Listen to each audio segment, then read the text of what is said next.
Hello students, এই ভিডিওটোত আমি এটা ডিভাইসৰ বিষয়ে শিকিম যাক পটেনশিওমিটাৰ বুলি কয়। পটেনশিওমিটাৰৰ সহায়ত আমি সেল এটাৰ ইএমএফ ইন্টাৰনেল ৰেজিস্ট্যান্স এইবিলাক আমি কাৰেক্টলি উলিয়াব পাৰোঁ। সো পটেনশিওমিটাৰৰ যদি তুমি কনস্ট্ৰাকশনটো চোৱা কি হয় যেনেকুৱা এটা উডেন বৰ্ডত 4 পৰা 10 মিটাৰ দীঘল तार এটা এনেকে দিয়া হয় ইয়াতে এটা তোমাৰ স্ক্ৰু এটা থাকে ইয়াৰ লগত ধৰা এইখিনি 1 মিটাৰ তাৰ পিছত ইয়াতে এটা মেটালিক স্ট্ৰিপ দিয়া হয় ইয়াৰ পৰা ইয়ালৈকে আকৌ আহে ইয়াতে তুমি এটা মেটালিক স্ট্ৰিপ দিয়া হয় ইয়াতে এটা মেটালিক স্ট্ৰিপ থাকে তাৰ পিছত এনেকে মানে যিমান মিটাৰ দীঘল লাগে এনেকে মেৰুৱা হয় সো আমি যদি এটুক 1 মিটাৰ বুলি ধৰো এই তাৰডাল কিমান হ'ব 4 মিটাৰ তো 4 মিটাৰ থাকিব পাৰে আৰু 10 মিটাৰ লৈকে ইয়াৰ দিক থাকিব পাৰে সো ইয়াতে যেটো তুমি ওয়্যাৰ দেখা পাইছা পটেনশিওমিটাৰৰ হেতু নৰমালি হাই ৰেজিস্টিভিটিৰ মেটালৰ সহায়ত ইয়াক বনোৱা হয় তো ইয়াতে ইয়াৰ সাৰ্কিট ডায়াগ্ৰামটো আঁকিছো সাৰ্কিটত এইটো বস্তু এনেকে আঁকা হয় ইয়াতে কি হয় A আৰু B ৰ মাজত এটা বেটাৰি কানেক্ট কৰা হয়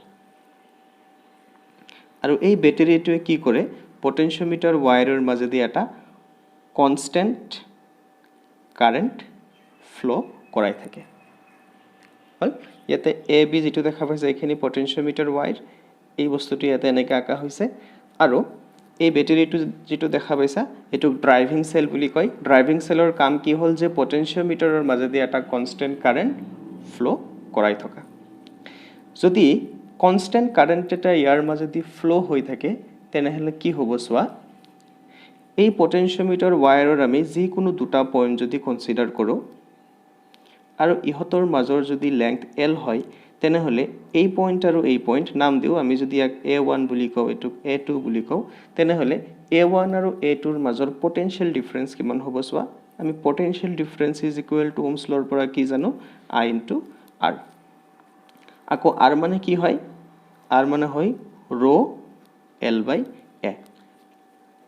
আৰু পটেনশিওমিটাৰৰ যেটো ওয়্যাৰ থাকে হেতু তাৰ ক্ৰস সেকশন ইউনিফৰ্ম হয় সো V = আমি কি লিখিব পাৰিম I rho divided by A into L যেহেতু ক্ৰস সেকশনাল এৰিয়া ইউনিফৰ্ম হয় মানে সেম থাকে আৰু আমি কাৰেন্টটো কেনেকুৱা বুলি লৈছো কনস্ট্যান্ট কাৰেন্ট লৈছো কাৰণ ইয়াতে যেটো ড্ৰাইভিং সেল দিয়া হৈছে ড্ৰাইভিং সেলে কনস্ট্যান্ট কাৰেন্ট ফ্লো কৰাই থাকিব গতিকে ব্ৰেকেটৰ ভিতৰৰ গুটেই বস্তুখিনি আমাৰ কি হ'ব কনস্ট্যান্ট হ'ব আৰু এটো আমি লিখিব পাৰো phi আখৰেৰে তো V = phi into L নাইবা V is directly proportional to L তো আমি কি দেখা পালো আমি দেখা পালো যে পটেনশিওমিটাৰ ওয়্যাৰৰ যেতিয়া তুমি ড্ৰাইভিং সেলটো কানেক্ট কৰিবা তাৰ মাজেদি কারেন্ট ফ্লো হৈ থাকিব তেতিয়া আমি কি দেখা পাম যে যিকোনো দুটা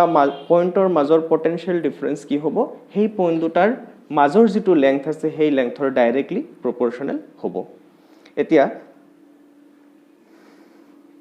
সো হেতুৱে হল প্ৰিন্সিপল অফ এ পটেনশিওমিটাৰ ইয়াতে যেটো phi আছে phi মানে কি হ'ব potential difference per unit area ইয়াৰ আৰু এটা নাম আছে ইয়াক কোৱা হয় পটেনশিয়াল গ্ৰেডিয়েন্ট আৰু ইয়াৰ ইউনিট কি হ'ব ভোল্ট পাৰ মিটাৰ হয়নে প্ৰিন্সিপলটো ক্লিয়াৰ হলনে যে কি L লেংথৰ পটেনশিওমিটাৰ ওয়্যাৰত পটেনশিয়াল ডিফারেন্স কিমান হ'ব phi into L so phi মানে হ'ব V/L আচ্ছা এতিয়া বেটাৰিটোৰ যদি ইএমএফ যদি আমি ধৰি লও যে বেটাৰিটোৰ ইএমএফ 20 ভোল্ট ড্ৰাইভিং সেলৰ আৰু পটেনশিওমিটাৰ ওয়্যাৰৰ যদি লেংথ 10 মিটাৰ হয় আৰু ড্ৰাইভিং সেলৰ আমি ইন্টাৰনাল ৰেজিস্ট্যান্স যদি আমি নেগলেক্ট কৰি দিও তেনেহলে এই ওয়্যাৰৰ কাৰণে phi কিমান হ'ব সো ওয়্যাৰ দুটাৰ মাজৰ পটেনশিয়াল ডিফাৰেন্স কিমান 20 ভোল্ট আৰু গুটেই ওয়্যাৰটোৰ লেংথ কিমান 10 মিটাৰ গতিকে ইয়াৰ ক্ষেত্ৰত phi হ'ব 2 ভোল্ট পাৰ মিটাৰ ক্লিয়াৰ হল তো নেক্সট আমি কি সাম পটেনশিওমিটাৰৰ এপ্লিকেশন সাম ইয়াৰ প্ৰথম এপ্লিকেশনটো হল কম্পাৰিজন অফ ইএমএফস অফ টু সেলস দুটা সেলৰ আমি ইএমএফ কম্পেয়াৰ কৰিব পাৰো পটেনশিওমিটাৰৰ সহায়ত তো দুটা সেলৰ তুমি যদি ইএমএফ কম্পেয়াৰ কৰিব বিচৰা আমি সাৰ্কিটটো এনেকৈ বনাব লাগিব এই যিখিনি সাৰ্কিট দেখা পাইছা ড্ৰাইভিং সেলৰ লগত গোটেই পটেনশিওমিটাৰটো ইয়াতে এৰ পৰা বি লৈকে যেটো আছে এটো পটেনশিওমিটাৰ এই সাৰ্কিটটো কোৱা হয় প্ৰাইমাৰী সাৰ্কিট আৰু যি দুটা সেলৰ ইএমএফ কম্পেৰিজন অফ ইএমএফ যি দুটা সেলৰ আমি ইএমএফ কম্পেয়াৰ কৰিব বিচাৰিছো সেই সেল দুটা আমি এনেকৈ কানেক্ট কৰিছো ইয়াৰ আমি ইএমএফ E1 বুলি কও এটোৰ ইএমএফ আমি E2 বুলি কও এতিয়া এই দুটা সেল থকা যেটো সাৰ্কিট আছে এই সাৰ্কিটটো কোৱা হয় সেকেন্ডাৰী সাৰ্কিট সেল দুটা আমি কেনেকৈ কানেক্ট কৰিছো সোৱা কি কৰিছো আমি পটেনশিওমিটাৰৰ যেটো টাৰ্মিনালত বেটাৰীটোৰ পজিটিভ কানেক্ট হৈ আছিল তাৰ লগতে আমি আমাৰ যে দুটা এক্সপেৰিমেন্টাল সেল আছে তাৰো আমি কি কানেক্ট কৰিছো পজিটিভ কানেক্ট কৰিছো এটো ভালকে মনত ৰাখিবা পটেনশিওমিটাৰৰ যিফালে পজিটিভ কানেক্ট হৈ আছে ড্ৰাইভিং সেলৰ সেই পইণ্টতে আমাৰ এক্সপেৰিমেন্টাল সেলৰো কি কানেক্ট হ'ব লাগিব পজিটিভ কানেক্ট হ'ব লাগিব ইয়াতে দুটা কি আছে এটা K1 এটা K2 আৰু কি দুটাৰ মাজৰ পৰা আমি এটা গেলভানোমিটাৰ উইথ জকি কানেক্ট কৰিছো এই K1 আৰু K2 কি দুটা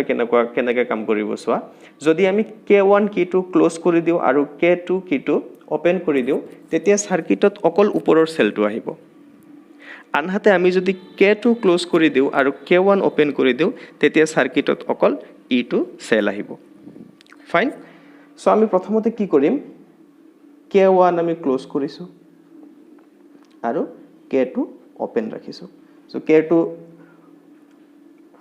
তেতিয়া কি হ'ব সোৱা সাৰ্কিটত অকল কোনটো সেল আহিব E1 সেল আহিব নেক্সট আমি কি কৰিম ইয়াৰ লগত এটা জকি কানেক্ট হৈ থাকিব আৰু পটেনশিওমিটাৰৰ আমি বিভিন্ন পইণ্টত আমি জকিটো টাচ কৰি আমি এনেকুৱা এটা পইণ্টত আমি বিচাৰি উলিয়াব লাগিব যেটো পইণ্টত গেলভানোমিটাৰ ডিফ্লেকশন কি হৈ যায় 0 হৈ যায় সো আমি ধৰি ললো যে ইয়াতে এটা পইণ্ট আছে N1 আৰু N1 পইণ্টত গেলভানোমিটাৰ ডিফ্লেকশন কিমান হৈ গৈছে 0 হৈ গৈছে আৰু এৰ পৰা N1 or major distance L1 ইয়াতে L1 কোৱা হ'ব balancing length so K1 close K2 open তাৰ মানে সাৰ্কিটত কোন আহিছে E1 সেলটো আহিছে আৰু আমি ব্যালেন্সিং লেংথ কিমান পাইছো ব্যালেন্সিং লেংথ আমি ধৰি ললো কিমান L1 পাইছো এতিয়া কি হ'ব সোৱা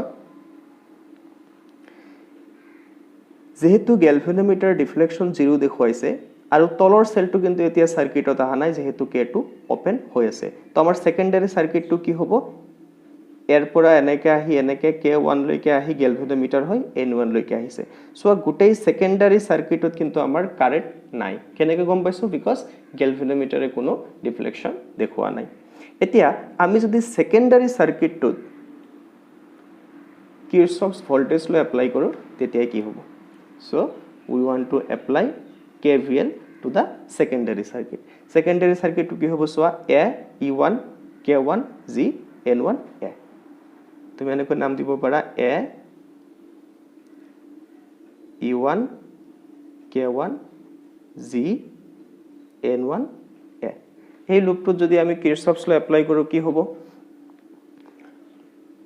সোৱা ইয়াৰ পৰা যেতিয়া তুমি এনেকৈ আহিছা ইয়াতে পটেনশিয়াল ড্ৰপ কিমান হ'ব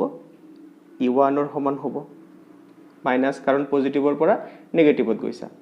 এই E1 টো এক্স্যাক্টলি EMF ৰ সমান হ'ব নে টাৰ্মিনাল পটেনশিয়াল ডিফাৰেন্সৰ সমান হ'ব EMF ৰ সমান হ'ব কিয় কাৰণ সাৰ্কিটত কোনো কাৰেন্ট যোৱা নাই আৰু যেতিয়া সাৰ্কিটত কোনো কাৰেন্ট না যায় তেতিয়াৰ যেটো পজিটিভ আৰু নেগেটিভৰ মাজৰ যেটো পটেনশিয়াল ডিফাৰেন্স থাকে আমি কি বুলি কৈছো EMF বুলি কৈছো গতিকে এটো আমাৰ কি হ'ব EMF হ'ব তাৰ পিছত তুমি এনেকৈ গেলভানোমিটাৰৰ পৰা N1 লৈকে আহিবা ইয়াতে কোনো পটেনশিয়াল ড্ৰপ নহব কাৰণ ইয়াতে কাৰেন্ট নাই আকৌ N1 ৰ পৰা যেতিয়া A লৈকে যাবা তেতিয়া আমাৰ পটেনশিয়াল ড্ৰপ হ'ব কিমানখিনি পটেনশিয়াল ড্ৰপ হ'ব আমি পাইছোৱে যে পটেনশিওমিটাৰৰ ওয়্যাৰত পটেনশিয়াল ড্ৰপ কিমান হয় phi into L L মানে হল লেংথ সো N1 ৰ পৰা A ৰ লেংথ কিমান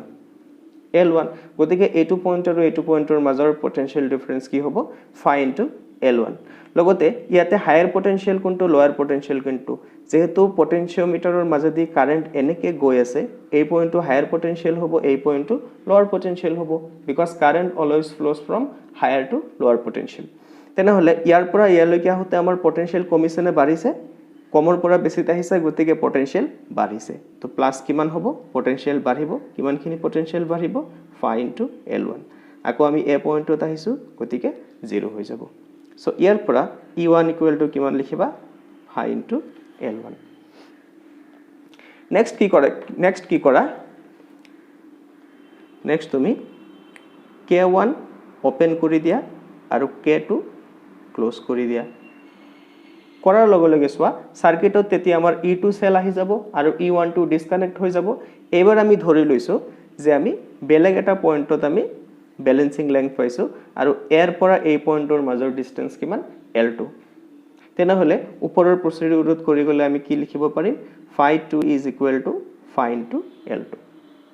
তো ইকুৱেশ্যন 1 divided by 2 কৰিলে কি হ'ব সোৱা লেফট হ্যান্ড সাইডত আহিব E1 by E2 আৰু রাইট হ্যান্ড সাইডত phi ক্যান্সেল গৈ কি থাকিব L1 by L2 তো এই ইকুৱেশ্যনৰ পৰা আমি কি কৰিব পাৰো আমাৰ সেল দুটাৰ ইএমএফ আমি কম্পেয়াৰ কৰিব পাৰো আৰু যদি ইয়াৰে এটা সেলৰ ইএমএফ জনা থাকে সে E2 সেলৰ ইএমএফ জনা আছে গতিকে E1 is equal to কিমান হ'ব E2 into L1 by L2 so এই প্ৰসিডিউৰত আমি যদি এটা সেলৰ ইএমএফ আমাৰ নন থাকে আমি আন এটা unknown EMF for seller EMF আমি উলিয়াব পাৰিম সো এইটোৱে আছিল আমাৰ one of the application of potentiometer which is comparison of EMF of two cells তো যিখিনি আমি শিকিলো তাৰ ওপৰত বেস কৰি আমি এটা বহুত ইন্টাৰেস্টিং এটা প্ৰবলেম কৰিম প্ৰবলেমটোত কি কৈছে চাই লোৱা কৈছে যে in a potentiometer a standard cell of EMF 5 volt and negligible resistance maintains a steady current through the potentiometer wire of length 5 meter সে আমাক এটা potentiometer দিয়া আছে potentiometerৰ length কিমান কৈছে 5 meter আৰু ইয়াৰে প্ৰাইমাৰী সাৰ্কিটত যেটো ড্ৰাইভিং সেল লগোৱা আছে সেই ড্ৰাইভিং সেলৰ EMF 5 voltage বুলি কৈছে নেক্সট কি কৈছে Two experimental cells of EMF E1 and E2 are joined in series. Number 1, same polarity. Number 2, opposite polarity. Same polarity মানে হল যে দুইটা সেল কেনেকে কানেক্ট কৰিছে এনেকে কানেক্ট কৰিছে সো এটো হ'ব আমাৰ সেম polarity আৰু opposite polarity বুলি ক'লে কি বুজি পাম যে এনেকে কানেক্ট কৰিছে ওকে